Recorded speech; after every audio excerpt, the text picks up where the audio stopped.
YouTube, Wyoming's Alcoholic here. I wanted to show you a quick video on something I did that I learned today that I guess I wanted to show you on these old John Deere mowers.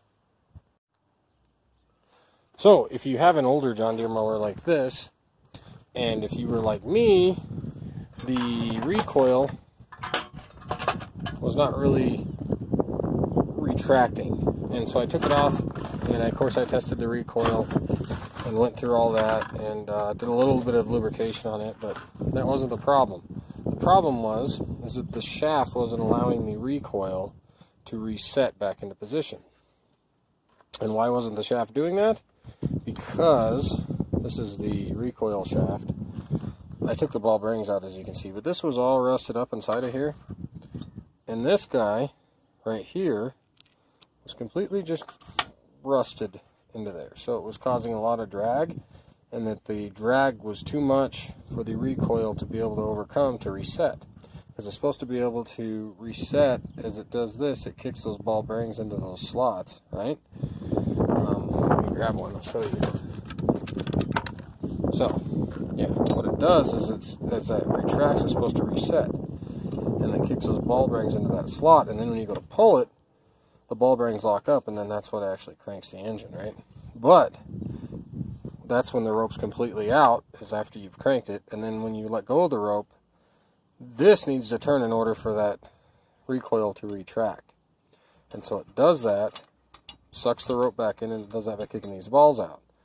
The problem is that this was completely seized or rusted onto that shaft. Now, if you're wondering how all this comes apart, it's actually kind of simple. At first I tried to pull her here, because of course, I don't know if you know this, well, you probably know this, but this would be like this, right? Pop this off, your ball bearings and everything in there. But the secret to getting this off, I found, if you wanted to pull that off and clean that off, is that you take a pry bar, and you just work it, both sides. Okay.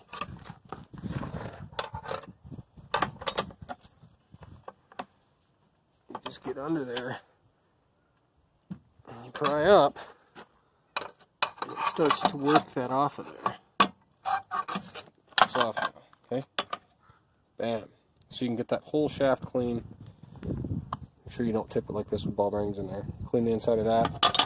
Of course, then that'll go back on like that. Oops, put your shaft back on there. Don't do what I did and try to pull her here, because you'll bend that cap, but luckily it's not a big deal. I'm going to clean the inside of that a little bit more too. But I put some grease on this too, so it won't happen in the future, hopefully anytime soon. But anyways, I just wanted to show you guys that, so you can see how that comes off and comes apart, because it's probably not, it may not just be your recoil.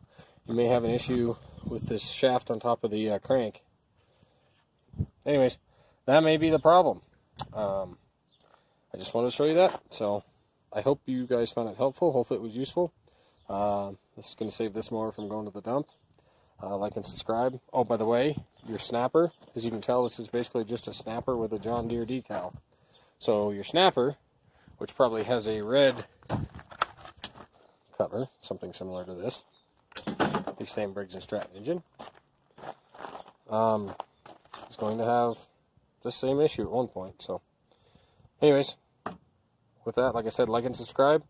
Thank you for watching. Hope it was helpful. Stay classy, Wyoming. This is Wyoming's Alcoholic. Have a good day.